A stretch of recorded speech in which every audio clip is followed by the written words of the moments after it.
नमो कृष्णानं नमो आयुर्ज्ञानं नमो वैश्वायानं नमो लोये सहसाहनं ऐसो पंच नमो यारो सर्वपावकनाशनो मंगलालं ते सर्वेषु परमं हरि परमेश्वरी भगवान की श्री जिनवानी की जय।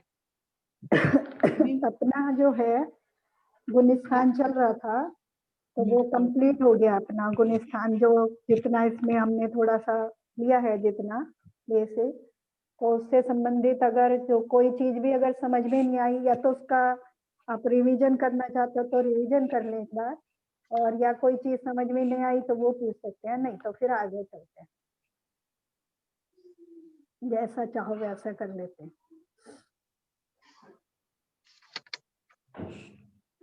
एक बार रिवीजन कराई दीजिए आंटी। हाँ सही रहेगा। हाँ, वैसे तो आजकल रात को स्वाध्याय में भी गुणस्थान चल रहा है तो रिवीजन अच्छे से हो जा रहा है सबका। हाँ, से हो रहा है, वो थोड़ा सा धीरे धीरे क्लियरिटी आ रही है, मतलब ये पूरी नहीं आई लेकिन आती जा रही है वो। आंटी 9वां जो गुणस्थान है ना वो वापस से। हाँ पूरे बताते हैं, शुरू से रिवीजन करके चलते हैं, है ना। गुणस्थान सबसे पहली बात तो यह है कि गुणस्थान किसके होते हैं, है ना। तो ये तो हमें अच्छे से समझ में आ गया कि गुणस्थान जीवों के होते हैं, है ना। जीवों के ही गुणस्थान होते हैं, अन्य बाकी द्रव्यों के गुणस्थान नहीं होते। 6 द्रव्य हमने पढ़े जिसमें जीवों के परिणामों के स्थान हिसाब से, परिणामों में जो परिवर्तन जीवों के होता है उसके हिसाब से आचार्य ने उनकी 14 कैटेगरी बनाई है संसारी जीवों की, है ना। सिद्ध भगवान जो है वो गुणस्थानातीत होते हैं। सिद्ध भगवान की अगर बात करें कि उनका कौन सा गुणस्थान होता है तो वो गुणस्थानातीत होते हैं, और जितने निगोधिया जीव हैं वो सब पहले गुणस्थान में, वो मिथ्या दृष्टि होते हैं, है ना। तो इतनी बात समझ के आए। अब बाकी जो संसारी अवस्था में जो जीव हैं उनके गुणस्थान, क्योंकि परिणामों में परिणमन होता रहता है तो जीव के गुणों में वृद्धि हानि होती रहती है, तो उस हिसाब से जीव के उनको 14 कैटेगरी में आचार्यों ने रखा। उसमें जो कारण है तो 14 गुणस्थान कितने? 14। तो 14 गुणस्थानों के हमने नाम पढ़े। फिर वो जो जीव के, क्योंकि संसारी जीव हैं उसके जो परिणाम हैं वो अन्य निमित्त से हो रहे हैं, है ना, किसी कारण से हो रहे हैं। जो स्वाभाविक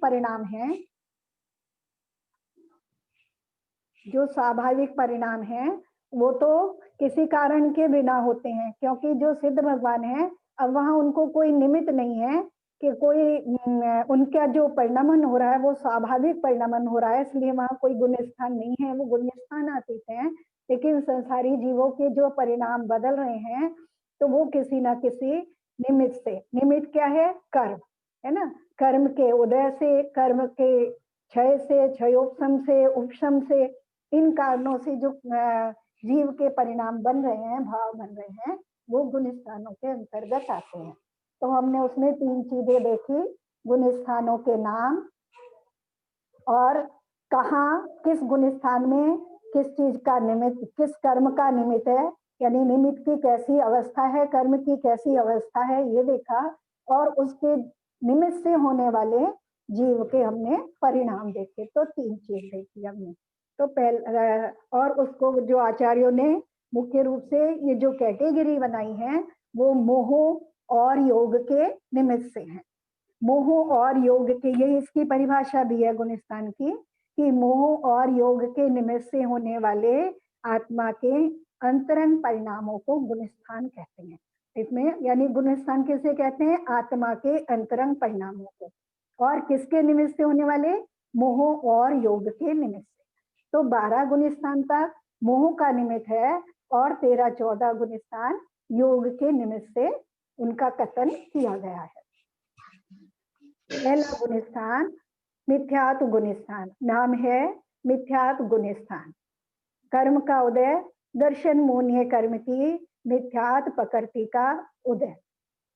मिथ्यात्व प्रकृति का उदय होने से मिथ्यात गुण स्थान कहलाता है। ये पहला गुण स्थान है और इसमें जीव के परिणाम अतत्व श्रद्धान रूप बनते हैं, है ना। कैसे जाते हैं जीव के परिणाम से? तत्वों का सम्यक श्रद्धान नहीं हो पाता, निज आत्म तत्व की रुचि नहीं है, निज आत्म स्वरूप का अनुभव नहीं है।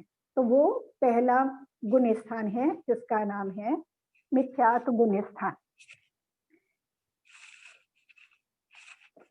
इसमें निगोदिया सभी जीव इसके अंतर्गत आ जाते हैं और पहले एक इंद्री से लेकर के असंगी पंचेंद्री तक के सब जीव इसमें आ जाते हैं। और जैनेतर को भी इन्होंने इसी में रखा है कि जैन धर्म के अंतर्गत जिन्होंने, क्योंकि जिन्होंने जिन धर्म को जाना है, जिन्हें भगवान के दर्शन को जाना है, उन्हें ही आत्म तत्व का सम्यक श्रद्धान हो पाता है, इसलिए वो इस गुण स्थान से ऊपर चढ़ पाते हैं। तो उन सब जीवों को मिथ्यात्व गुण स्थान में रखा है और मिथ्यात्व गुण स्थान वाले जीव मिथ्या दृष्टि कहलाते हैं। ये पहले गुण स्थान से जीव सीधा चौथे गुण स्थान में जाता है। चौथा गुण स्थान अविरत सम्यक दृष्टि है ना। अविरत सम्यक तो जिसका नाम है, या अविरत सम्यक, अविरत सम्यक दर्शन, सम्यक दृष्टि, ऐसे बहुत सारे नाम चौथे गुण स्थान के लिए आते हैं। यहाँ ये गुण स्थान का नाम हो गया कर्मों की स्थिति, दर्शन मोहनीय कर्म, है ना। अभी ये जो 4 तक के गुण स्थान है, इनमें दर्शन मोहनीय का निमित्त पाया जाता है। तो दर्शन मोहनीय कर्म की मिथ्यात्व प्रकृति का उपशम, क्षयोपशम और क्षय, है ना, 3 प्रकार की स्थिति इस चौथे गुण स्थान में बनती है। तो एक औपशमिक, जिसके निमित्त से औपशमिक सम्यक दर्शन होता है, या छायोपशमिक सम्यक दर्शन होता है, या छायिक सम्यक दर्शन होता है। औपशमिक सबसे पहले अनादि मिथ्या दृष्टि, अनादि मिथ्या दृष्टि यानी इससे पहले उस जीव को कभी भी सम्यक दर्शन नहीं हुआ है, वो अनादि मिथ्या दृष्टि। तो उसको सबसे पहले उपशम सम्यक दर्शन होता है। उपशम सम्यक दर्शन के समय, तो उपशम सम्यक दर्शन के समय कर्म की स्थिति क्या है? मिथ्यात, दर्शन मोहनीय की मिथ्यात और चारित्र मोहनीय की अनंतानुबंधी चौकड़ी का उपशम हो जाता है। ये कर्मों की अवस्था है और जीव अपने आत्म स्वरूप का अनुभव करता है। जीव के परिणाम तत्वों के सम्यक श्रद्धान रूप होते हैं। जीव के परिणाम कैसे होते हैं? तत्वों के सम्यक श्रद्धान रूप और अपने आत्म तत्व के अनुभव रूप। यहाँ से उसे सम्यक दर्शन और सम्यक ज्ञान, 2 चीजें उसकी प्रारंभ हो जाती हैं। और क्षयोपशम सम्यक दर्शन, एक बार उपशम होने के बाद जब दोबारा सम्यक दर्शन होता है, वो क्षयोपशम सम्यक दर्शन कहलाता है। उपशम सम्यक दर्शन के समय मिथ्यात प्रकृति के 3 टुकड़े हो जाते हैं, मिथ्यात, सम्यक मिथ्यात और सम्यक प्रकृति। तो सम्यक प्रकृति का उदय आने से जीव क्षयोपशम सम्यक दृष्टि हो जाता है। इस सम्यक दर्शन को वेदक सम्यक तो भी कहते हैं, ये वेदक और जीव को वेदक सम्यक दृष्टि भी कहते हैं। तो ये क्षयोपशम सम्यक दर्शन या वेदक सम्यक दर्शन। बाकी 6 प्रकृतियों का उपशम रहता है और सम्यक प्रकृति का उदय रहता है, ठीक है। और छायिक सम्यक दृष्टि, जिसकी इसके बाद जब होगा, क्षयोपशम सम्यक दर्शन के बाद जब सम्यक दर्शन होगा तो वो छायिक सम्यक दर्शन कहलाता है, क्योंकि मोक्ष जाने से पहले जीव सभी कर्म प्रकृतियों का क्षय करता है। तो ये इन 7 प्रकृतियों का क्षय करने वाला जीव छायिक सम्यक दृष्टि कहलाता है। और वो चौथे गुण स्थान से लेकर के ऊपर 7वें 9वें गुण स्थान तक कहीं भी उनका क्षय कर सकता है। लेकिन छायिक सम्यक दर्शन केवल मनुष्य उसका प्रारंभ करता है और केवली और शुद्ध केवली के पाद मूल में करता है। और यहाँ इस समय भरत क्षेत्र में छायिक सम्यक दर्शन नहीं होता। उपशम सम्यक दर्शन चारों गतियों के जीवों को हो सकता है और क्षयोपशम सम्यक दर्शन भी चारों गतियों के जीवों को हो सकता है। और यहाँ हम लोग भी अभी उपशम और क्षयोपशम सम्यक दर्शन कर सकते हैं। और हमारे जो परिणाम है उस समय सात तत्वों के सम्यक श्रद्धान रूप होंगे, भेद विज्ञान रूप होंगे और अपने आत्मा के अनुभव रूप, आनंद अनुभव रूप होंगे, है ना। ये चौथे गुण स्थान की स्थिति हुई। चौथे गुण स्थान से जब जीव, अब वहां पे क्या किया उसने, चौथे गुण स्थान में जीव ने मिथ्यात्व प्रकृति का उपशम करते समय उसके तीन टुकड़े किए, है ना। एक मिथ्यात्व, एक सम्यक मिथ्यात्व, एक सम्यक प्रकृति। तो जब पहली बार उपशम सम्यक दर्शन करता है तो उसमें केवल अंतर मुहूर्त काल के लिए रहता है, उसके बाद उसका जो परिणाम है उस प्रकार के न रह करके निश्चित नियम रूप से बदल जाते हैं।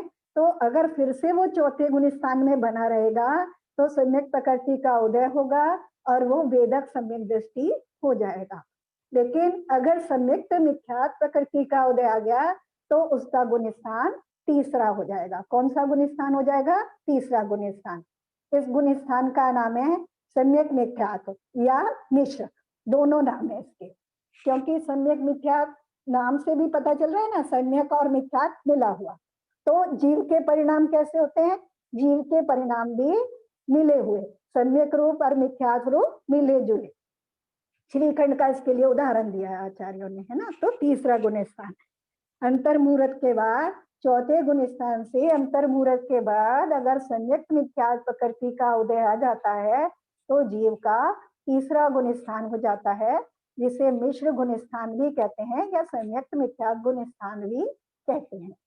इस गुण स्थान में जीव के परिणाम मिले जुले, है ना। मिश्र गुण स्थान का नाम प्रकृति का उदय, दर्शन मोहनीय की सम्यक्त मिथ्यात्व प्रकृति का उदय वहां निमित्त हो रहा है और जीव के परिणाम मिश्र प्रकार के सम्यक और मिथ्यात्व मिले जुले। फिर इस तीसरे गुण स्थान में से जीव या तो नीचे गिर करके पहले में चला जाता है या फिर ये बहुत ज्यादा समय के लिए नहीं रहता है तीसरा गुण स्थान, क्योंकि जब किसी चीज में हम डामाडोल रहते हैं तो फिर एक थोड़ी देर बाद एक तरफ तो होंगे, तो या तो फिर से चौथे गुण स्थान में आ जाता है और छेवसम सम्यक दृष्टि हो जाता है, या फिर पहले गुण स्थान में अगर मिथ्यात्व की तरफ जाता है तो पहले गुण स्थान में चला जाता है और सम्यक की तरफ जाता है तो चौथे गुण स्थान में चला जाता है। इस गुण स्थान में मृत्यु नहीं होती और संयम भी धारण नहीं करता, बस पहले में जाएगा या चौथे में जाएगा। ठीक है, ये हो गया हमारा तीसरा गुण स्थान। अब जिस समय चौथा गुण स्थान हुआ था उस समय जीव ने चारित्र मोहनीय की अनंतानुबंधी चौकड़ी का भी उपशम किया था। अगर अंतर मुहूर्त के बाद उस अनंतानुबंधी चौकड़ी में से किसी कषाय का उदय आ जाता है तो जीव का दूसरा गुण स्थान होता है।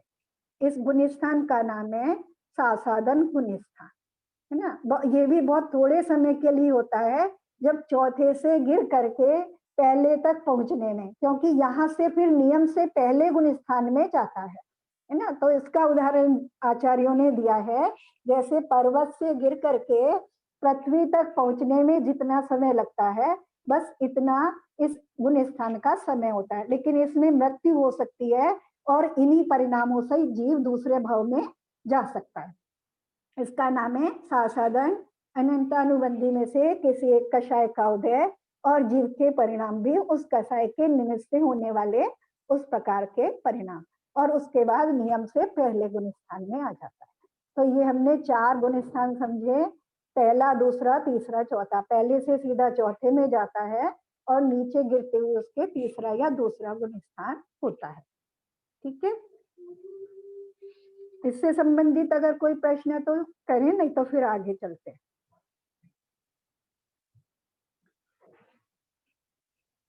चलो ठीक है, आगे चलते हैं। पांचवा गुण स्थान। पांचवा गुण स्थान नाम है देश विरत या संयमा संयम गुण स्थान। देश विरत गुण स्थान, संयमा संयम गुण स्थान, दोनों इसके नाम हैं। जो चौथे गुण स्थान में जीव पहुंच गया वो चौथे से ऊपर जब चढ़ेगा, तो हमने अभी नीचे गिरने की बात करी थी, अब ऊपर चढ़ने की बात करते हैं। जब उससे ऊपर उसका यानी उसके परिणामों की विशुद्धि बढ़ेगी तो वो पांचवें गुण स्थान में पहुंचेगा। तो ये विशुद्धि बढ़ेगी तो क्या होगा, क्योंकि मोहनीय के निमित्त से हो रहे हैं, मोहनीय के योग से होने वाले गुण स्थान है, तो दर्शन मोहनीय की बात तो हमने 4 गुण स्थानों तक कर ली, अब 5वें गुण स्थान की बात कर रहे हैं। तो यहाँ अप्रत्याख्यानावरण चौकड़ी का उपशम हो जाता है ना, चाहे छायिक सम्यक दृष्टि हो, उपशम सम्यक दृष्टि, क्षोभसम सम्यक दृष्टि, छायिक सम्यक दृष्टि, तीनों को 5वां गुण स्थान हो सकता है। कोई से भी सम्यक दृष्टि हो, तीनों को 5वां गुण स्थान हो सकता है। जो भी अप्रत्याख्यानावरण चौकड़ी का जिसको उपशम होगा उसको 5वां गुण स्थान होगा, है ना। तो गुण स्थान का नाम देश विरह या संयमासंयम, ठीक है। निमित्त अप्रत्याख्यानावरण चौकड़ी का उपशम और जीव के परिणाम कैसे, देश व्रत रूप, है ना, यानी व्रत संयम धारण करने रूप, व्रत संयम धारण करने रूप देश व्रत या आंशिक, है ना, जिसको हमने आंशिक व्रत भी कहा था या स्थूल भी व्रत कहते हैं। तो 5 पापों के स्थूल त्याग रूप जीव के परिणाम, यहाँ से वो जिनको हम प्रतिमाएं भी कहते हैं, यहाँ से जीव की सावक संज्ञा प्रारंभ हो जाती है। 11 प्रतिमाएं इसी 5वें गुण स्थान के अंतर्गत आ जाती हैं, यानी जीव के परिणाम दर्शन प्रतिमा से लेकर के ऊपर 11वीं प्रतिमा तक, उद्देश्य त्याग प्रतिमा तक पहुंच जाते हैं, क्रम से बढ़ते बढ़ते, है ना। फिर उससे ये हो गया हमारा 5वां गुण स्थान।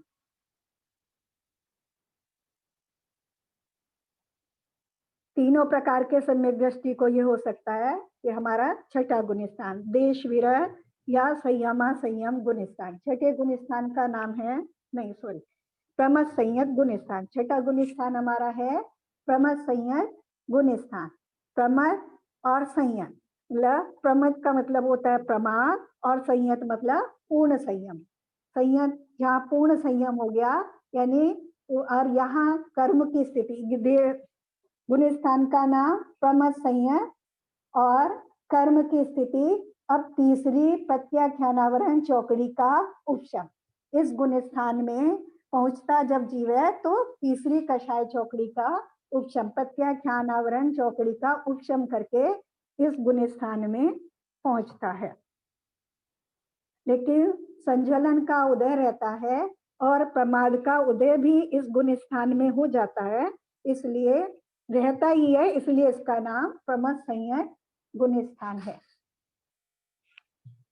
महाव्रत जीव के परिणाम व्रतो रूप, है ना, महाव्रत धारण करने रूप लोग को स्थान में, इस गुण स्थान में किस प्रकार का प्रमाद रहता है उनको? देखो मुख्य बात यह है कि इस गुण स्थान तक प्रमाद पाया जाता है, खाली इस गुण स्थान में, बाकी जो नीचे नीचे के गुण स्थान है उनमें प्रमाद विशेष रहता है, यहाँ बहुत सबसे कम रहता है, लेकिन यहाँ तक पाया जाता है। 5 प्रकार है, वो 15 प्रकार का प्रमाद है ना, आपको बताया था। वो 4 विकथा, 5 इंद्रियों के विषय, 4 कषाय, है ना, 4 कषाय में क्योंकि संज्वलन चौकड़ी का उदय रहता है, और निद्रा और प्रणय, है ना, निद्रा भी रहती है, नींद भी आती है, तो नींद भी प्रमाद रूप है, और प्रणय मतलब राग, है ना। तो सराग, क्योंकि इसे सराग वाला, सराग संयम भी कहते हैं, इस गुण स्थान का जो नाम है सराग संयम नाम भी है। तो यहाँ तक प्रणय, यानी प्रणय से मतलब यहाँ स्नेह या राग, तो स्नेह कैसा रहता है, धर्म के प्रति या धार्मिकों के प्रति जो राग पाया जाता है वो भी प्रमाद में कारण हो जाता है। प्रमाद का मतलब क्या है, यहाँ पे 6ठे गुण स्थान में हम लोगों का प्रमाद तो बहुत तीव्र होता है, यहाँ जो उनका प्रमाद है, क्योंकि मुनियों का गुण स्थान है, उनका प्रमाद इस अपेक्षा से कहा गया है कि उनकी आत्म तत्व में स्थिरता नहीं हो पा रही है ना। संज्वलन कषाय के उदय के कारण वो आत्म तत्व में, अपने आत्मा में स्थिर नहीं हो पा रहे हैं, उसको बस उस अपेक्षा से यहाँ प्रमाद कहा है, ठीक है। तो ये 6ठा गुण स्थान, संज्वलन कषाय का उदय और 5 पापों के पूर्ण अभाव होने से सकल संयम पाया जाता है। यहाँ सकल संयम रूप परिणाम होते हैं किसी भी प्रकार, सब प्रकार के स्थावर है ना। त्रस और स्थावर दोनों प्रकार की हिंसा का त्याग रहता है। 5 महाव्रत के धारी होते हैं, ये हमने अच्छे से पढ़ लिया था सब, है ना। 7वां गुण स्थान अप्रमथ गुण स्थान, अप्रमथ संयत, अप्रमथ संयत गुण स्थान। यहाँ संज्वलन कषाय का बहुत मंद उदय रहता है और संयम उसी प्रकार से उनका बना रहता है। आत्मा के जो जीव के जो परिणाम हैं वो और अत्यधिक विशुद्धि रूप होते हैं, यानी आत्मा में स्थिरता रूप हो जाते हैं। 7वें गुण स्थान में आत्मा में स्थिरता रूप परिणाम पाए जाते हैं। मुनियों को जो है छठा 7वां गुण स्थान साथ साथ होता है। इस 7वें गुण स्थान के हमने पढ़े थे 2 भेद, एक स्वस्थान अप्रमथ और एक सातिशय अप्रमथ। जो छठा 7वां चलता रहता है कि कभी छठा गुण स्थान है और कभी आत्मा में स्थिरता रूप 7वां गुण स्थान है, तो वो स्वस्थान अप्रमथ कहलाता है। और जब श्रेणी चढ़ने के सन्मुख होते हैं, संज्वलन कषाय का अत्यधिक मंद उदय होता है और वहां से उनको सातिशय अप्रमथ गुण स्थान कहलाता है। वो 7वां गुण स्थान सातिशय अप्रमथ गुण स्थान कहलाता है। जीव पहले गुण स्थान से सीधा चौथे गुण स्थान में जा सकता है, सीधा 5वें गुण स्थान में जा सकता है और सीधा 7वें गुण स्थान में जा सकता है ना। सीधा दूसरे तीसरे में नहीं जाता और सीधा छठे में भी नहीं जाता। चौथे से भी सीधा 5वें में जा सकता है, 7वें में जा सकता है, 7वें से फिर छठे में आता है, ठीक है। और 5वें से भी जब ऊपर चढ़ता है तो पहले 7वें में जाता है, फिर छठे में जाता है। ये हमने लास्ट में जब क्वेश्चन पढ़ा था तब उसको पढ़ा था, ठीक है। अब 7वें में जब सातिशय अप्रमथ होता है तो वहां से जीव ऊपर के गुण स्थानों में चढ़ता है। तो ऊपर के जो गुण स्थान है वो श्रेणी के गुण स्थान कहलाते हैं। श्रेणी हमने समझा था कि बाकी जो नीचे यहाँ तक के जो गुण स्थान है, 7वें तक जो गुण स्थान है वो, अभी चुप रहो ना, बोल क्यों रहे। यहाँ तक के गुण स्थान कम समय के भी, अंतर्मुहूर्त के भी हो सकते हैं और अधिक पूरे भव के लिए भी हो सकते हैं, है ना। लेकिन जो श्रेणी के जो गुण स्थान है वो सबके सब अंतर्मुहूर्त में होते हैं, यानी लगातार होते हैं। जैसे 7वें के बाद 8, तो 8, 9, 10, 11, 12 ये श्रेणी के गुण स्थान कहलाते हैं। 8, 9, 10, 11, 12 सातिशय 7 अप्रमथ से प्रारंभ करके जीव इन गुण स्थानों में लगातार चढ़ता है, अंतर्मुहूर्त में ही चढ़ जाता है। तो ये श्रेणी कहलाती हैं। 2 प्रकार की होती है श्रेणी, एक उपशम श्रेणी और एक छपक श्रेणी, है ना। उपशम और छपक का मतलब हमें अच्छे से समझ में आ गया। उपशम का मतलब होता है कि कर्म सत्ता में है लेकिन उस समय जीव को फल नहीं दे रहे हैं, अपना फल नहीं दे रहे हैं, लेकिन सत्ता में पड़े हैं, कुछ समय बाद फिर से फल देने की उनमें सामर्थ्य है, वो उपशम कहलाता है। और 6 जो अब सत्ता में नहीं है, यानी डिस्चार्ज हो गए हैं, अब वो जीव को कभी फल नहीं देंगे। तो जब उपशम श्रेणी चढ़ता है तो 8, 9, 10, 11 गुण स्थान होते हैं और जब छपक श्रेणी चढ़ता है तो 8, 9, 10, 12 गुण स्थान होते हैं, ठीक है।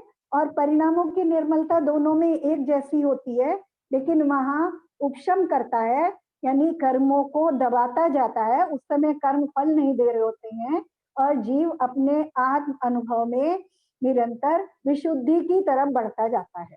और लेकिन छपक में उन कर्मों का क्षय करते हुए चलता है। चालू करो।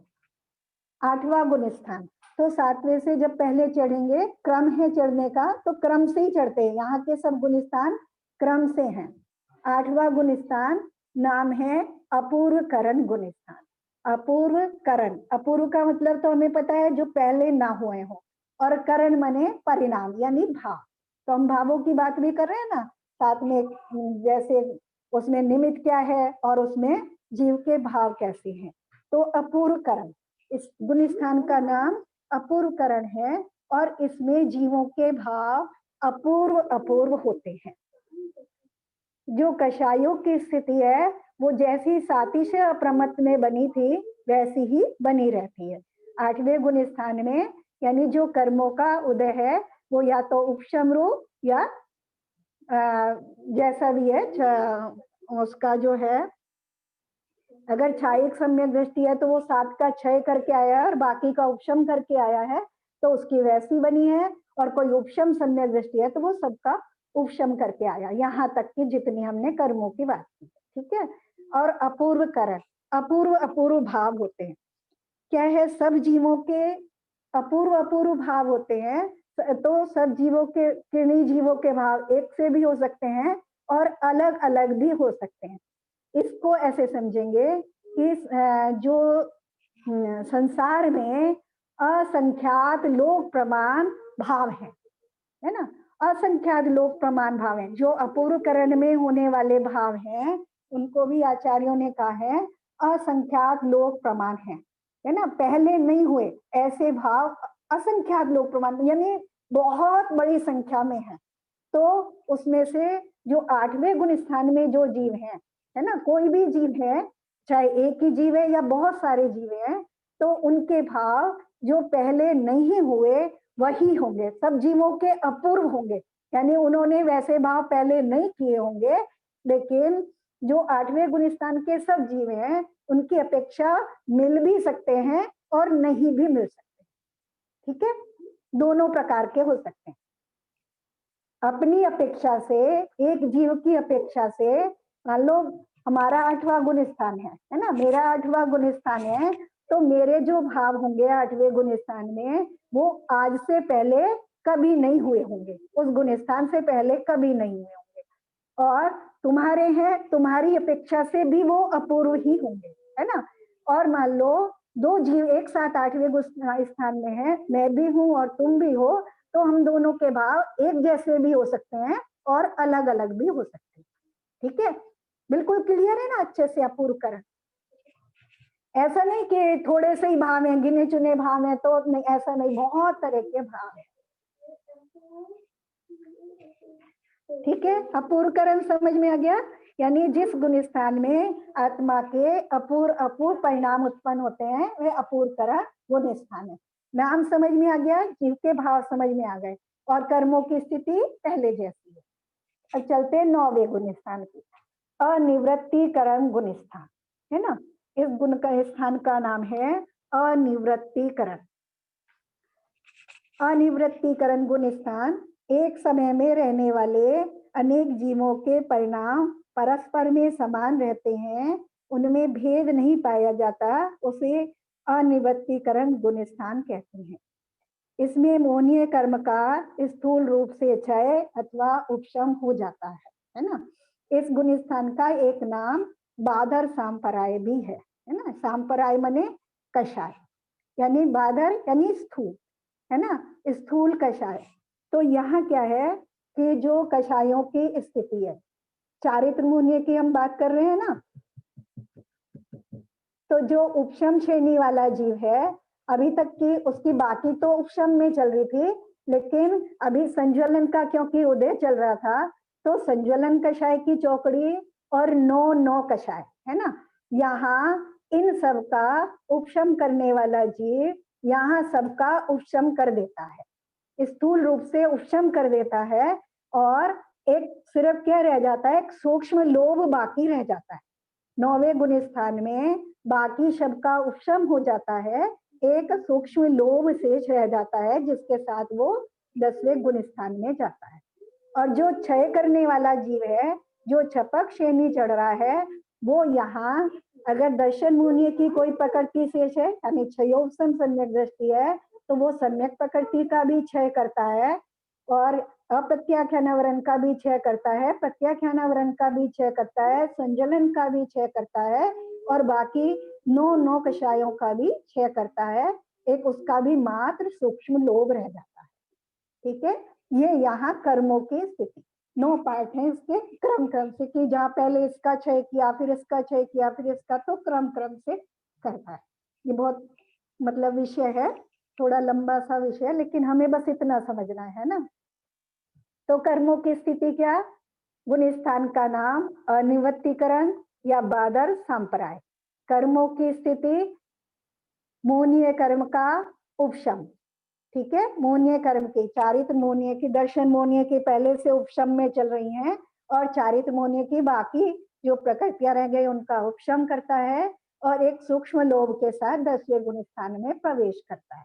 और क्षय करने वाला चारित्र मोहनीय की एक सूक्ष्म लोभ को छोड़ करके दर्शन मोहनीय और चारित्र मोहनीय की सभी प्रकृतियों का क्षय करके सूक्ष्म लोभ के साथ 10वें गुण स्थान में चढ़ता है। ये कर्मों की स्थिति।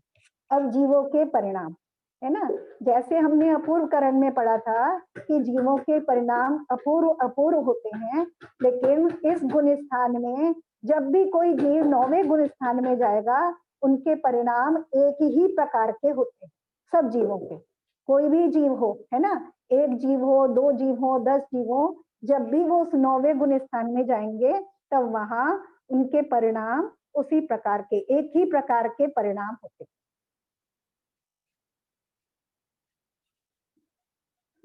इसको ऐसे समझेंगे हम,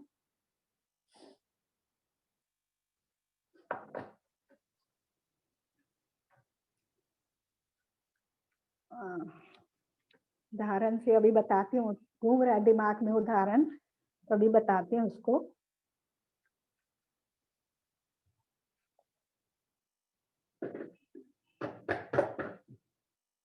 एक समय में रहने वाले, यानी जितने और इसमें एक चीज और है कि जितने समय तक भी इसमें जीव रहता है उतने अपूर्व करण में एक समय में बहुत सारे भाव हो सकते हैं, लेकिन इसमें एक समय में एक ही भाव होता है। तो अनिवर्तीकरण के यानी 9वें गुण स्थान में जब कोई जीव पहले समय में है तो जैसा उसका भाव होगा दूसरे जीव का भी पहले समय में वही भाव होगा, तीसरे जीव का भी पहले समय में वही भाव होगा, एक जैसे भाव होते हैं। अगर 8 समय तक, 9 समय तक, 10 समय तक जीव उस गुण स्थान में रहते हैं तो उनके 10 भाव होते हैं और 10 के 10 भाव सब जीवों के एक जैसे होते हैं, है ना।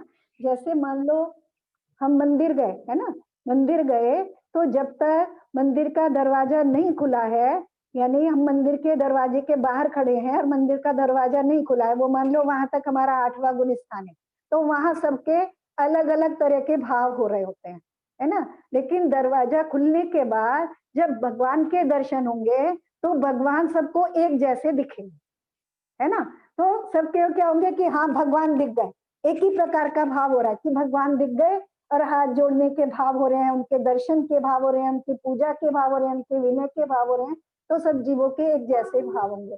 तो उस समय आत्मा की निर्मलता इतनी परिणामों में हो जाती है, तो जब उनको उन कषाय परिणामों के, कषाय भावों के दबने से आत्मा जो है ऐसा निर्मल उनको दिखाई दे रहा होता है, तो वो सब जीवों को एक जैसा आत्मा अनुभव में आ रहा होता है, तो एक जैसे परिणाम होते हैं, ऐसे समझ। ठीक है, क्लियर हुआ, समझ क्लियर हुआ 9वां गुण स्थान। आंटी जैसे 2 जीव है तो 8वें गुण स्थान में दोनों के अलग भाव भी हो सकते हैं, हाँ, और फिर वो दोनों अगर 9वें गुण स्थान में जाएंगे तो उनके भाव एक जैसे हो जाएंगे, मतलब एक ही हो, हाँ, एक ही प्रकार के होंगे, एक ही प्रकार सबके, हाँ सबके एक ही प्रकार के होंगे, है ना। क्योंकि 8वें गुण स्थान में बस विशुद्धि बढ़ रही होती है ना, कर्मों में कोई परिणमन नहीं हो रहा होता है। 8वें गुण स्थान में बस अपूर्व अपूर्व भाव हो रहे होते हैं, विशुद्ध भाव हो रहे होते हैं, विशुद्धि बढ़ती है ना, उससे वो 9वें गुण स्थान में चढ़ता है, और वहां आत्मा का पुरुषार्थ इतना तीव्र हो जाता है तो या तो कर्म दब जाते हैं और या कर्मों का क्षय हो जाता है। आत्मा के जो गुण है वो आत्मा अपने गुणों के साथ एकदम निर्मलता पूर्वक अनुभव में आने लगता है ना। बस एक मात्र सूक्ष्म लोभ रह जाता है, वो भी उसके निषेक कुछ रह जाते हैं, वो उसलिए उदय रूप कहा गया, लेकिन वो उनको मतलब फल नहीं दे रहा होता है, मुख्य रूप से फल नहीं दे रहा होता है, और परिणामों में विशुद्धि रहती है ना, ऊपर चढ़ते रहते हैं। इस गुण स्थान में जो हमने पढ़ा था ना, शुक्ल ध्यान जो हम पढ़ते हैं, है ना, 4 प्रकार का जो हमने शुक्ल ध्यान के भेद पढ़े थे तत्वार सूत्र में, जो 4 प्रकार का शुक्ल ध्यान है वो इस 8वें 9वें 10वें 11वें गुण स्थान में पहला शुक्ल ध्यान हो रहा होता है ना। जीव के परिणाम शुक्ल ध्यान रूप होते हैं, पहला जो पहले वाला शुक्ल ध्यान है वो इसमें होता है, और जो दूसरा है फिर वो 12वें गुण स्थान में होता है। ठीक है, शुक्ल ध्यान रूप परिणाम हो रहे होते हैं और वो जीव क्रम से ऊपर चढ़ रहा होता है। 10वां गुणस्थान सूक्ष्म सांपराय है ना। सांपराय हमने कषाय पढ़ ही लिया, सूक्ष्म कषाय सूक्ष्म सांपराय, केवल सूक्ष्म लोभ का उदय रह जाता है और जीव ऊपर बिल्कुल विशुद्ध होकर के अगले गुण स्थान में। तो यहाँ इस सूक्ष्म लोभ का भी क्षय करके या उपशम करके, तो जो उपशम करता है यहाँ उपशम कर देगा 10वें गुण स्थान में, जैसे उसका उपशम करेगा तो 11वें गुण स्थान में पहुंच जाएगा। अगर क्षय करेगा तो सीधा 12वें गुण स्थान में पहुंच जाएगा। जब तक सूक्ष्म लोभ का उपशम करेगा उतनी देर तक 10वां गुण स्थान बना रहेगा। ठीक है, मतलब जीव का पुरुषार्थ चल रहा है निरंतर, परिणामों में विशुद्धि रूप और कषायों के उपशम या क्षय रूप। ठीक है, 11वें गुण स्थान में पहुंचेगा तो वो है, उसका नाम है उपशांत मोह या उपशांत कषाय। यानी कि यहाँ तक सब जीवों का जो 11वें स्थान में पहुंचे हैं उनका मोह या तो शमन हो गया है या कषाय समन हो गई है। मोह भी कह सकते हैं क्योंकि मोहनीय कर्म कह देते हैं दोनों को मिला करके, तो उपशांत मोह ही मुख्य रूप से नाम आता है, कहीं कहीं उपशांत कषाय भी आता है। तो यहाँ और जीव के परिणाम बिल्कुल विशुद्ध है ना। यथा क्या चारित्र कहा है 11वें गुण स्थान से, तो यथा क्या चारित्र रहता है, यानी कि जीव अपने परिणामों में अपने आत्म स्वरूप का शुद्ध रूप से पूर्ण शुद्धोपयोग का है, पूर्ण शुद्ध रूप से उसका अनुभव कर रहा होता है। जीव के परिणाम अपने आत्मा, शुद्ध आत्मा के अनुभव। ठीक है, ये 11वां गुण स्थान है। लेकिन यहाँ नीचे की किसी भी चौकड़ी में से किसी कषाय का उदय आ जाने से उनका जो स्थान है फिर नीचे गिर जाता है ना। यहाँ तक 11वें गुण स्थान में आकर के आश्रव नहीं है, इरियापत आश्रव है, बंध नहीं है ना। लेकिन फिर से 10वें गुण स्थान में पहुंचेंगे और फिर से बंध प्रारंभ हो जाता है। फिर 10, 9, 8, 7 है ना, फिर वहां से गिर के 6ठे गुण स्थान तक तो आते आते फिर 4ठे 7वें में रहते। ठीक है, तो ये हो गया हमारा 11वां गुण स्थान। 12वां गुण स्थान क्षीण मोह, यानी जिन्होंने मोहनीय कर्म का पूरा क्षय कर दिया है 10वें गुण स्थान में, तो वो सीधे अब जहां उनके परिणाम पहुंचे वो उनका स्थान 12वां गुण स्थान यानी क्षीण मोह गुण स्थान कहलाता है। यानी यहाँ मोह का पूरा क्षय कर दिया है और अब 12वां गुण स्थान, यहाँ दूसरा शुक्ल ध्यान का दूसरा पाया, यानी उनका ध्यान जो है शुक्ल ध्यान उत्तरोत्तर बढ़ रहा है और उस ध्यान के परिणामों से, यानी इतने परिणाम विशुद्धि रूप हो गए हैं। और यहाँ इस 12वें गुण स्थान में ज्ञानावरण की 5 प्रकृति, दर्शनावरण की जितनी प्रकृतियां बाकी बच गई हैं वो, और अंतराय की 5 प्रकृति, उन सब का क्षय करके 12वां गुण स्थान पूर्ण करके, जब तक उनका क्षय करते हैं तब तक 12वां गुण स्थान रहता है। जब उनका क्षय कर देते हैं तो उसी समय से 13वां गुण स्थान प्रारंभ हो जाता है और वो संयोग केवली गुण स्थान कहलाता है ना। यहाँ मोहनीय के साथ साथ बाकी 3 अघातीय कर्म प्रकृतियों का भी पूरा क्षय हो गया। 63 कर्मों की प्रकृतियों का क्षय करके 47 मोहनीय की हैं और बाकी 16 प्रकृति और दूसरी नाम कर्म वगैरह की हैं, तो उनका क्षय करके संयोग केवली गुण स्थान में पहुंच जाते हैं। संयोग केवली का तो स्वरूप हमें, केवली भगवान का स्वरूप हमें पता है कि 4 घातीय कर्मों की प्रकृतियां नष्ट हो गई हैं, तो आत्मा का जो स्वभाव है वो पूर्ण प्रकट हो गया है, अनंत चतुष्टय प्रकट हो गया है। लेकिन अभी योग रहता है ना, काय योग है, वाणी खिड़ती है ना, तो उस अपेक्षा से वचन योग भी कहा है। तो योग रहने से इनका गुण स्थान संयोग केवली कहलाता है। योग के कारण यहाँ इर्त्यापत आश्रव पाया जाता है, ये अरिहंत परमात्मा कहलाते हैं।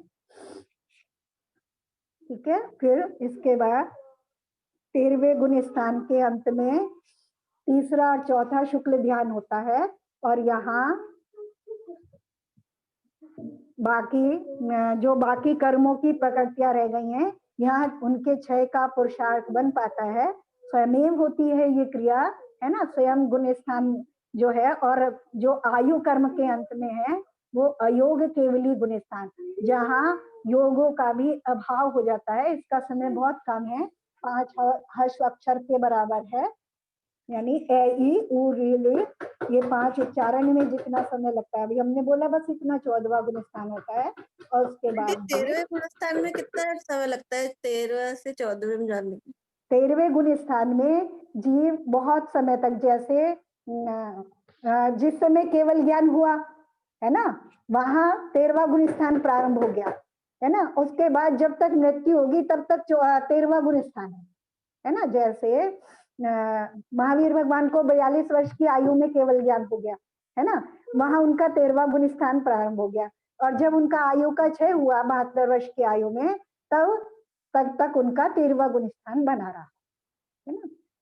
तो कोई कोई जीव ऐसे हुए हैं, जैसे पांडव हुए हैं, उसी समय केवल ज्ञान हो रहा है, उसी समय निर्वाण भी हो रहा है उनका, तो उनका 13वां गुण स्थान उतने ही समय रहता है ना। या जो उनका आदिनाथ भगवान का तो 1 लाख पूर्व तक रहा है ना, केवल ज्ञान होने के बाद 1000 वर्ष बाद उनको केवल ज्ञान हो गया था दीक्षा लेने के, उसके बाद वो 1 लाख पूर्व तक उनको 13वां गुण स्थान रहा। तो 13वां गुण स्थान आयु के अंत तक बना रहता, बस आयु के जो 5 अक्षर जितना जितना समय है, बस उतना 14वां गुण स्थान। उसके बाद ये सिद्ध बन करके सिद्ध शिला तक पहुंच जाते हैं, और वो जो है सिद्ध जो है वो गुण स्थानातीत कहलाते हैं, उनका कोई गुण स्थान नहीं। सिद्ध जब भगवान बन जाते हैं तो फिर उनके जो नाम वाम रहते हैं वो भी कुछ भी नहीं रहता, फिर उनके जो अपन जैसे अभी नाम से जो बोलते हैं तो फिर वो भी नहीं रहते। नहीं, कुछ नहीं, नाम कर्म की प्रकृतियों का अभाव हो गया, शरीर इत्यादि नहीं रहे। शरीर को नाम दिया जाता है ना, आत्मा का तो कोई नाम ही नहीं होता, शरीर का नाम होता है ना।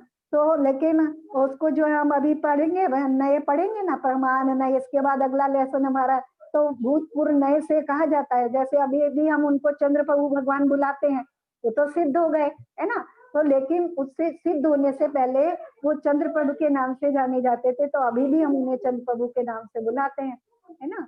तो पूर्व नए तो नयों की अपेक्षा से कथन है, बाकी वहां उनका कोई नाम इत्यादि नहीं। मतलब जैसे ही आंटी जो अपने तीर्थंकर हैं, हाँ, जैसे ही आयु नाम गोत्र इन 4 बाकी के अघातीय कर्मों का नाश होता है, तो वैसे ही तुरंत उनको सिद्ध बनते हैं वो। उसमें मतलब चौथे गुण स्थान में बस मतलब कोई रहता ही नहीं है टाइम, बस इतना ही रहता है। हाँ, 14वें गुण स्थान में बहुत थोड़ा सा समय रहता है, बस 5 अक्षर बोलने में जितना समय लगता है, यानी समझो तुरंत ही मतलब सीधे 1-2 शिला पे सेकंड ही का लगता है। विराजमान हो जाते हैं। हाँ हाँ, सीधे आंटी जी फिर सीधे। अपने सारे तीर्थंकर सिद्ध है ना? हाँ, अभी जो अपने 24 तीर्थंकर हैं वो सब सिद्ध हो गए हैं। ठीक है जी आंटी। अब ये हमारा हो गया, और ये भी हमें समझ में आ गया कि पहले गुण स्थान से जीव नीचे तो जा ही नहीं सकता, क्योंकि पहले गुण स्थान से नीचे जीव का कोई गुण स्थान नहीं होता। वहां से तीसरे चौथे, हाँ ये अपन को कैसे पता लग जाता है कि हमारे भविष्य में ये तीर्थंकर होंगे? ये सब बताते हैं ना कि ये तीर्थंकर बनेंगे। हाँ, तो ये केवल ज्ञानियों के द्वारा जो हमारे पास जो लिखित ग्रंथ है, वहां जैसे उसने राजा सैनिक ने महावीर भगवान से समोशरण में 60,000 प्रश्न किए है ना।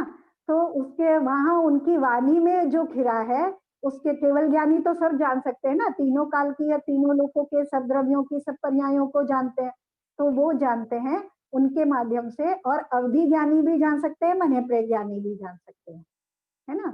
तो हम तो केवल शास्त्रों के माध्यम से जानते हैं है ना। हमारा तो ज्ञान है जो मति शुद्ध ज्ञान है, वो केवल बस उसके माध्यम से जानते हैं। तो उनके केवल ज्ञानी सब जानते हैं, तो उनके द्वारा जो वाणी में खिरा वो हमारे शास्त्रों में कहा गया, तो उसके माध्यम से हम जानते हैं कि वो अब ये उनका आगे का स्वरूप होगा। आंटी जैसे ये उपसम और क्षय वाले जो कर्म है कि उपसम कर्मों का उपसम हुआ या क्षय हुआ, तो किस टाइप के जो भाव रहते हैं कि अपन बोलेंगे कि ये उपसम हुए हैं, और किस टाइप के भाव रहते हैं कि ये क्षय वाले भाव हैं? ऐसे कैसे समझेंगे? देखो, ये हमारे समझने की तो बात नहीं है कि केवल ज्ञानी को या विज्ञानी को या उनको समझ में आता होगा है ना। केवल ज्ञानी को तो आता ही है समझ में कि उपशम, लेकिन बस कथन है कि कर्मों का अभी कर्म सत्ता में से गए नहीं है, लेकिन उपशम के समय भी आत्मा अपने स्वरूप का जैसा अनुभव कर रहा होता है, क्षय के समय भी वैसे ही अपनी आत्मा में निर्मलता का अनुभव कर रहा होता है। मतलब आत्मा के जो परिणाम होते हैं वो इतने निर्मल होते हैं कि वो जैसे उपशम सम्यक दर्शन है, उपशम सम्यक दर्शन अंतर्मुहूर्त के लिए होता है, तो उसको भी क्षायिक सम्यक दर्शन के समान निर्मल कहा है। लेकिन जो क्षयोपम सम्यक दर्शन है, यानी जिसमें एक सम्यक प्रकृति का उदय रहता है, उसमें परिणाम इतने निर्मल नहीं होते, वो चलमल और अगाढ़ कहा है उसको। तो ऐसे समझ सकते हैं, है ना। और कर्म प्रकृति तो हमें समझ में आती है। उपशम का मतलब ये है कि कर्म प्रकृति अभी सत्ता में है। जैसे उसका जल का उदाहरण देते हैं ना, तो समझ में आ गया कि उपशम क्या कहलाता है। मतलब अपन ने जैसे फिटकरी से पानी साफ किया तो जो कचरा नीचे बैठ गया, मतलब उपशम, और जरा सा उसको हिलाएंगे तो मिक्स हो जाएगा। तो मतलब उपशम तो आ गया। उपशम और क्षय मीन्स की पूरी तरह पानी का मतलब ये है जो पानी में कचरा है ही नहीं, हाँ वो क्षय है। हाँ वो क्षय है। पानी में कचरा नहीं है तो वो अब कभी भी उसमें ना हिलेगा ना मिलेगा, है ना। गंदगी नहीं आएगी, अब वो पूरी तरह वो कभी हो चुका है। नहीं आएगी, वो क्षय रूप है। तो उपशम करने के लिए जो पुरुषार्थ होता है जीव का वो कम होगा। बस फिटकरी डाल दी और नीचे बैठ गया, लेकिन पानी की निर्मलता वैसी ही है जैसे शुद्ध पानी है हमारा। क्षय वाला जो पानी है वो भी पूरा निर्मल है और वो भी पूरा निर्मल है ना। लेकिन अभी बस उसमें ये अंतर है कि वो फिर से जैसे ही कर्म का उदय आएगा, यानी वो हिले डुलेगा, तो वो फिर से उसमें गंदगी मिल जाएगी। लेकिन उसमें जो क्षय हो गया उसमें गंदगी है ही नहीं, यानी कर्म सत्ता में है ही नहीं, तो वो अब कभी फल नहीं देंगे, है ना।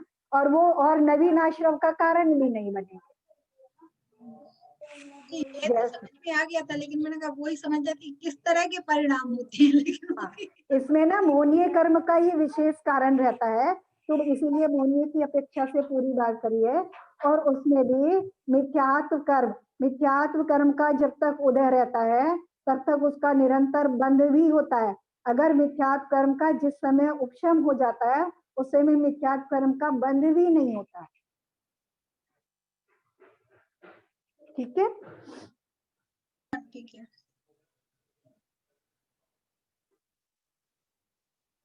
चलो, कौन सी गति में कितने गुण स्थान होते हैं? नरक गति में 1 से 4 तक, तिर्यंच गति में 5 तक, क्योंकि तिर्यंच पहले के संस्कार अगर पड़े हैं, है ना, सम्यक दर्शन सहित है, पहले के संस्कार पड़े हैं, सम्यक दर्शन भी पहले हो गया था, वहां फिर से दोबारा हो जाए और वहां 5वां गुण स्थान तक उनको हो सकता है, संयम धारण कर सकते हैं। लेकिन देवगति के, नरक गति के जो संयम धारण नहीं कर सकते तो उनके गुण स्थान 1 से 4 तक के गुण स्थान हो सकते हैं। और मनुष्य गति में 1 से 14 तक के गुण स्थान हो सकते हैं, है ना। और वो भी भोग भूमि या कुभोग भूमि के मनुष्यों के नहीं होते। ढाई दीप में जो कर्म भूमि के मनुष्य हैं वो ही 14 गुण स्थान उनके हो सकते हैं। और जो मरण की अपेक्षा भी हमने ये समझ लिया था कि ऊपर चढ़ते हुए भी अगर मरण हो जाता है किसी भी गुण स्थान में तो जीव का गुण स्थान 4था आ जाता है। क्योंकि अगर कोई श्रेणी चढ़ते हुए किसी मुनि का मरण होगा तो वो कौन से उसमें जाएंगे, कहाँ जाएंगे, कौन सी गति में जाएंगे? बताओ, अपनी समझ से बताओ, कौन सी गति में? किसी मुनि का है, देवगति में जाएंगे। हाँ, देवगति में ही जाएंगे। और देवगति में क्योंकि संयम नहीं होता तो वहां उनका कौन सा गुण स्थान रहेगा? 4था गुण, है ना। तो वो अगर मरण होगा तो 4था गुण स्थान आ जाएगा। ठीक है,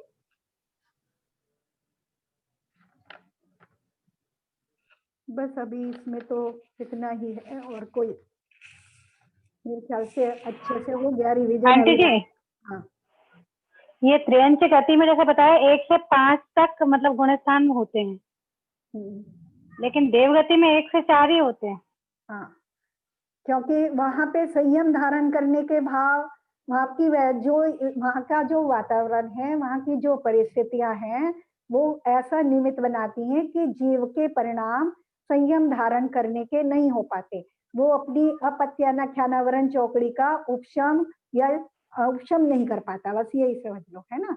उपशम नहीं कर पाता और जीव के परिणामों में इतनी निर्मलता, उन परिस्थितियों में ऐसी निर्मलता जीव के परिणामों में नहीं आ पाती है कि वो संयम धारण कर पाए। देवों में लोक कसाय भी आता है ना, कि देवों में लोक कसाय का। हाँ देखो, कषाय तो अभी संसारी जीवों में सभी में पाई जा रही है, मनुष्यों में भी मान कषाय बहुत पाई जाती है ना। नहीं, वही बोल रही ना, सब गति के जीवों में एक एक कसाय का है ना, कि इन जीवों में नार की। एक कषाय का मुख्य रूप से वर्णन कर दिया है। सब गति के जीवों में चारों कसाय पाई जाती हैं, है ना। और मिथ्या दृष्टि के सबकी सब 25 की 25 कसाय पाई जाती हैं, है ना। जिसने सम्यक दर्शन कर लिया उसके अनंतानुबंधी चौकड़ी का उपशम हो गया, है ना। व्रत धारण कर लिए तो अप्रत्याख्यान का उपशम हो गया। तो वो क्रम क्रम से है गुण स्थान बढ़ते हुए, उन्हीं की अपेक्षा से गुण स्थानों का वर्णन किया गया है कि उन कषायों को दबा करके जीव के परिणामों में जो निर्मलता आई है वो ही जीव के गुण स्थान कहलाते हैं। तो आंटी जी, जैसे त्रियंच गति में 1 से 5 तक है गुण स्थान, तो अगर 5वें गुण स्थान तक अगर त्रियंच गति में पहुंचा तो नेक्स्ट भाव उसका मनुष्य होगा। हाँ, देव गति में जाएगा वहां से, देव गति में। तो देव गति में तो घटेगा ना उसका श्रेणी है। देव गति में तो श्रेणी घट जाएगी ना उसकी, 1 से 5 की, फिर से चौथे में चला जाएगा। हाँ, वहां जाकर के फिर से चौथे में चला जाएगा। यहाँ जब शेर की पर्याय में महावीर भगवान ने वर्ण किया है ना, जिस समय उनको मुनियों ने संबोधन किया उस समय उनको सम्यक दर्शन हुआ, उसी समय से उन्होंने व्रत नियम धारण कर लिए। 1 महीने तक बिना आहार लिए और एक शिला पे वो पड़े रहे, गमन भी नहीं किया, आहार भी नहीं किया। 1 महीने तक 5वां गुण स्थान उनका था, व्रत नियम संयम धारण कर लिए उन्होंने। और 1 महीने बाद आयु समाप्त होने पर मर करके स्वर्ग में देव हुए। तो वहां जाकर के फिर से चौथा गुण स्थान हो जाता है, क्योंकि वहां संयम नहीं होता। यहाँ से भी अभी यहाँ जितने मुनि है ना, मान लो वो सम्यक दृष्टि है, भावलिंगी संत है, 6वां 7वां गुण स्थान है उनका, और यहाँ ऊपर चढ़ नहीं सकते, अभिषेक ही नहीं मानते इस काल में, लेकिन यहाँ से मरण होकर के स्वर्ग में ही जाते हैं और वहां जाके चौथा गुण स्थान होगा। फिर देव के बाद आंटी जी फिर कौन सा मनुष्य मिलेगा? है हाँ, सब जिनका सम्यक दर्शन बना रहता है वो फिर से मनुष्य बनेंगे, है ना। ये क्लियर नहीं रहता ना कि देव में से सीधे मनुष्य में ही आएंगे। नहीं, जो सम्यक दृष्टि जीव हैं वो देव से मनुष्य ही होंगे, तिर्यंच नहीं होंगे। सम्यक दृष्टि है, लेकिन ऐसा कुछ फिक्स नहीं है कि देव बन गए तो मनुष्य ही मिलेगा। ऐसा अगर देव गति में अगर मिथ्या दृष्टि है ना, मिथ्या दृष्टि है तो त्रियंच में आएंगे, क्योंकि देव से देव नहीं होते हैं और देव से नरक भी नहीं जाते हैं। तो या तो मनुष्य होंगे या तिर्यंच होंगे, वहां दोनों कैटेगरी संभव है। मिथ्या दृष्टि देव है तो तिर्यंच भी हो सकते हैं और मनुष्य भी हो सकते हैं, लेकिन सम्यक दृष्टि देव है तो वो मनुष्य ही होते हैं, फिर वो तिर्यंचों में नहीं जाते। आंटी, नाम तो देवगति होता है तो फिर संयम क्यों नहीं होता है वहां पे? देखो अभी बहुत सारी जबकि देवगति आंटी अच्छा मानते हैं अपन लोग, लेकिन देखो ना, अभी समझने की बात है। अच्छा मानते हैं, अगर इसको अपेक्षा से अच्छा मान रहे हैं, इस अपेक्षा से अच्छा मान रहे हैं। अभी जैसे हम बात कर रहे थे, उस दिन हमने बात करी थी कि स्त्री पर्याय है तो 6वां 7वां गुण स्थान नहीं हो सकता, है ना। परिणामों की जो पूर्व में बांधे हुए कर्म है उनकी बड़ी विचित्रता है ना। या कहीं तो पाप कर्म है जीव को वो ऊपर नहीं चढ़ने देते, कहीं पुण्य कर्म भी हैं वो रोक कर रखते हैं, है ना। तभी तो हम पढ़ते हैं पाप पुण्य वह दोनों बेड़ी की संज्ञा दी है, एक लोहे की बेड़ी एक सोने की बेड़ी, तो बांध के रखते हैं। तो पुण्य भी बांध के रखता है, तो देवगति में पुण्य का उदय है तो वहां उनको वो उससे रोक के रखता है। तीर्थंकर भी इतने समय तक यानी आत्मा का अनुभव कर रहे हैं, आनंद कर रहे हैं, उनकी सर्वशक्तियां अनंत वीर्य प्रकट हो गया, लेकिन फिर भी यहाँ छोड़ करके मोक्ष में तो नहीं जा सकते ना। जब तक आयु कर्म पूरा नहीं होता तब तक आयु कर्म से बंधे हैं वो, है ना। तो ऐसे जीव इन कर्मों से बंधा है, तो ऐसे ही पुण्य कर्म से भी बंधा है। वहां भी वो देव योनि में पुण्य कर्म का उदय विशेष होने पे उनको देव योनि मिल गई है ना। मतलब असाता का उदय नहीं है, साता का उदय है, लेकिन बाकी सभी कर्मों का आश्रव निरंतर हो रहा है। अगर मिथ्या दृष्टि है तो मिथ्या का भी, मोहनीय कर्म का भी आश्रव हो रहा है। अगर सम्यक दृष्टि है तो बाकी कर्मों का तो आश्रव हो ही रहा है ना। तो उतना बंधा है, तो जब तक बंधा है तो जैसा कर्म का उदय है इसीलिए तो काय के कर्म पराधीन करता है ना। तो सभी कर्मों से अगर छूटना है, पुण्य पाप दोनों कर्मों से छूटने का पुरुषार्थ करना है, और दोनों से छूटने के लिए क्या करना पड़ेगा, निज आत्म स्वभाव में जाना पड़ेगा, है ना। बस एक ही उपाय है उसका, निज में जितनी जितनी स्थिरता होगी उतना उतना कर्मों का अभाव होगा, और निज में स्थिरता के साथ जितना प्रवृत्ति रूप आचरण होगा उतना पुण्य रूप आचरण होगा। अगर निज में स्थिरता नहीं होगी तो बाहर का जितना आचरण होगा वो 99% तक पाप रूप आचरण होगा, और निज स्थिरता, निज में स्थिरता के साथ जितना आचरण होगा वो पुण्य रूप आचरण होगा, और जितनी जितनी स्थिरता होगी ना पुण्य होगा उतने समय ना पाप होगा। मतलब देव गति में निज में स्थिरता कम होती है। हाँ, निज में स्थिरता, चंचलता अधिक रहती है परिणाम। चलो ठीक है, आज का समय तो हो गया, अगली बार हम पढ़ने वाले हैं प्रमाण और नय, ठीक है। बिल्कुल गुण स्थानों से भी ज्यादा महत्वपूर्ण चैप्टर है प्रमाण और नय, बस मुख्य, सबसे मुख्य चैप्टर बस यहाँ के, बाकी तो फिर छोटी छोटी बातें हैं। उसके बाद तो कोई भी ग्रंथ पढ़ने के लायक तैयार हो जाओगे, तुम कुछ भी पढ़ो। अच्छे से समझ में आया ना गुण स्थान, पढ़ने में आनंद भी आया ना। आ तो जाता है पर वो दिमाग में से डिलीट भी हो जाता है। वो तो जब दोबारा पढ़ोगे तो आ जाएगा ना दिमाग में, समझ में तो आ जाएगा। नहीं, दोबारा आप अभी बोलते तो बहुत फायदा है, रात को भी यही विषय चल रहा है तो डबल डबल रिवीजन हो रहा है। चलो जिनवानी स्तुति करते, जावानी के ज्ञान से सूझे लोकालो, वाणी मस्तक में सदा देखने को।